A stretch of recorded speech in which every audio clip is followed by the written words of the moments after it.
Assalamualaikum warahmatullahi wabarakatuh. Pemirsa muslim-muslimah YouTube dimanapun Anda berada, di tengah cuaca sedikit gerah dan panas dikarenakan mendung, semoga batin kita, pikiran dan hati kita masih bisa dan mampu merasakan hal-hal yang positif di sekitar kita, dikarenakan apapun kondisi di luar diri kita netral adanya, pikiran kita lah dan perasaan kita lah yang membuat kondisi situasi apapun yang kita hadapi, apakah diberi makna positif ataupun negatif, pikiranlah dan perasaanlah yang membuat apapun berbeda yang kita rasakan dalam keseharian kita. Kali ini pembahasan kita adalah secuil ucapan negatif akan mengalahkan kekuatan doa, kekuatan zikir yang telah sering istiqomahkan kita lakukan sehari-hari. Tentu saja saya akan membahasnya dari sudut pandang psikologi batin manusia, dikarenakan ketika Anda berdoa, berzikir ataupun melakukan ibadah apapun, tentunya melibatkan batin dan pikiran kita juga.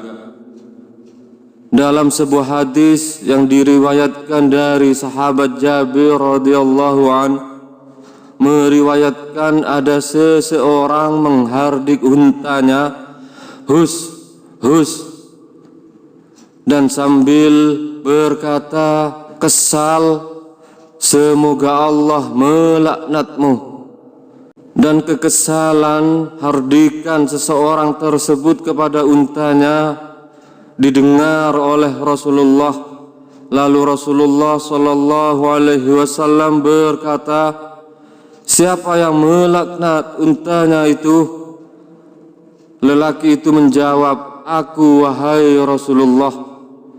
Rasulullah pun bersabda, turunlah dan turunkanlah barang-barangmu darinya. Janganlah engkau menyertai sesuatu yang terlaknat dan buruk di sana. Janganlah engkau mendoakan keburukan untuk dirimu sendiri. Janganlah engkau mendoakan keburukan kepada anak-anakmu. Janganlah engkau mendoakan keburukan pada hartamu, agar doa tersebut tidak bertepatan dengan saat-saat di mana Allah memberikan dan mengabulkan doa dan permintaan kalian. Hadis riwayat Muslim.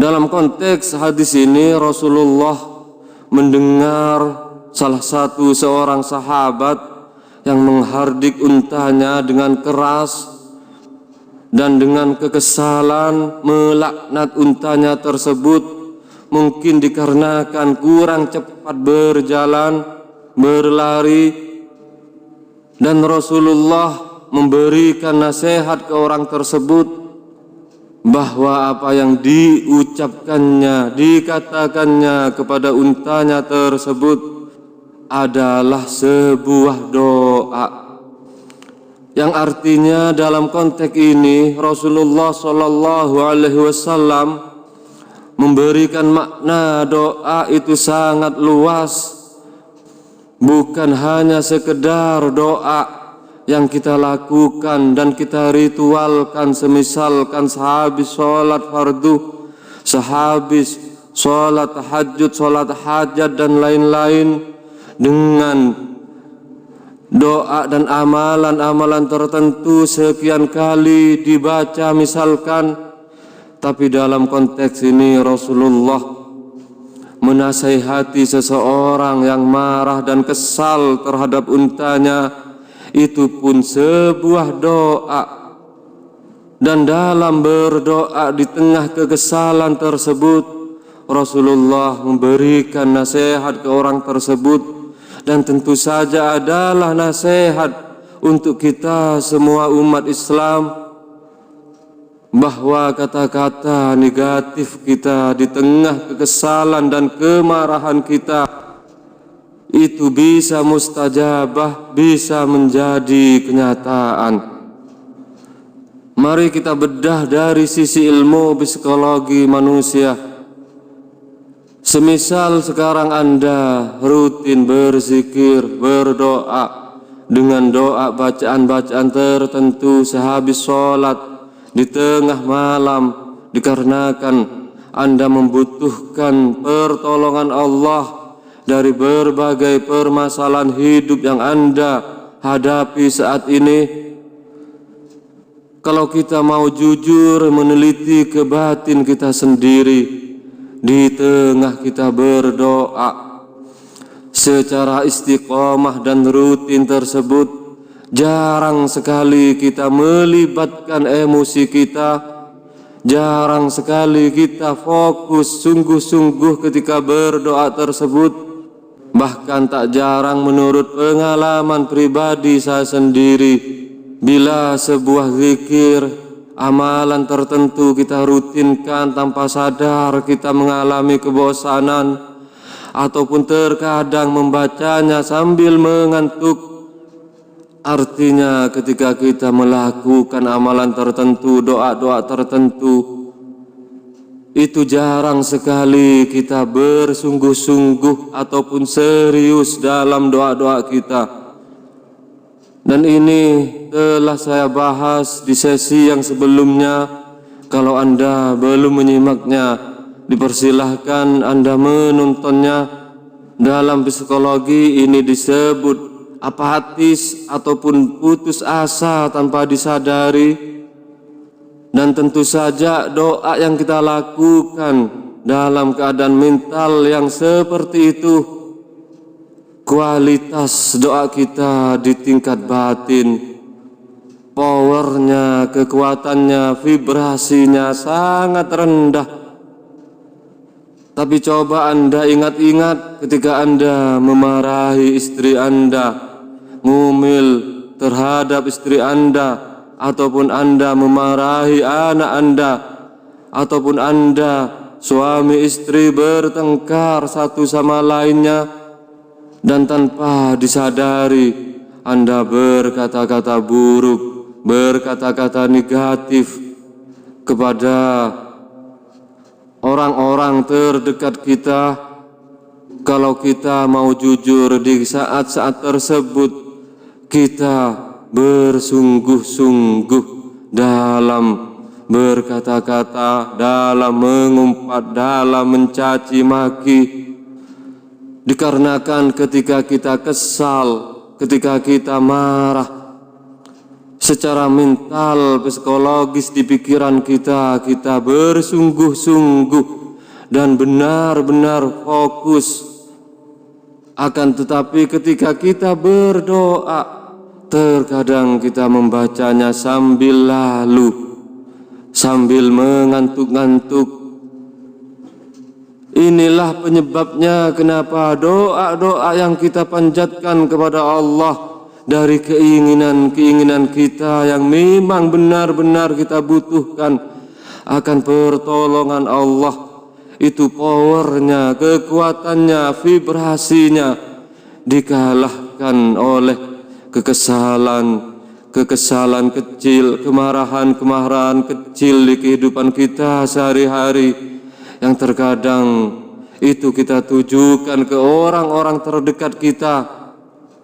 Dan setelah semua hal tersebut menjadi kenyataan di kehidupan kita, kita bertanya-tanya, mengapa doa-doaku tidak pernah dijawab oleh Allah, padahal sudah istiqomah, sudah rutin membaca doa amalan dari ayat-ayat Al-Quran, ataupun surah Al-Quran, hadis-hadis Rasulullah.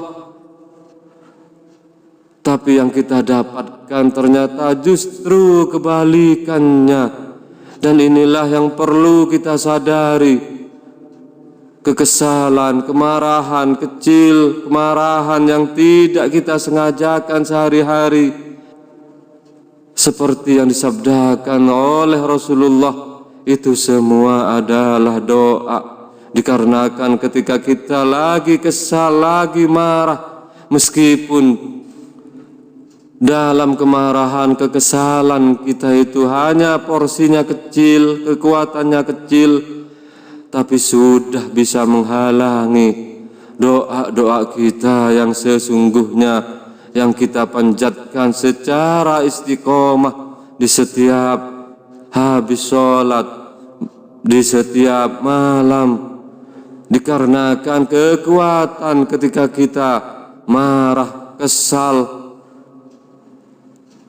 powernya lebih besar dari kekuatan doa kita. Karena di saat kita marah, kesal, meskipun kita anggap itu sedikit, kita sebenarnya telah fokus bersungguh-sungguh di sana. Jadi hati-hatilah dengan kekesalan kita, kemarahan kita yang terlontar lewat kata-kata kita, dikarenakan hal-hal yang negatif yang kita katakan, hal-hal yang buruk yang kita ucapkan, itu kekuatan emosinya, kekuatan kesungguhan di pikiran kita sangat-sangat kuat dan dahsyat, yang seringnya kita lakukan tanpa kita sadari. Dengan mengetahui ini semua, kita berlatih di tingkat batin dan mental. Kita berlatih mengendalikan emosi kekesalan yang muncul di batin kita, sehingga doa kita tidak terhalangi, dan yang benar-benar kita mintakan kepada Allah dari kebutuhan-kebutuhan hidup kita di dunia sampai kelak di akhirat diijabah oleh Allah. Amin, amin ya rabbal alamin. Wassalamualaikum warahmatullahi wabarakatuh.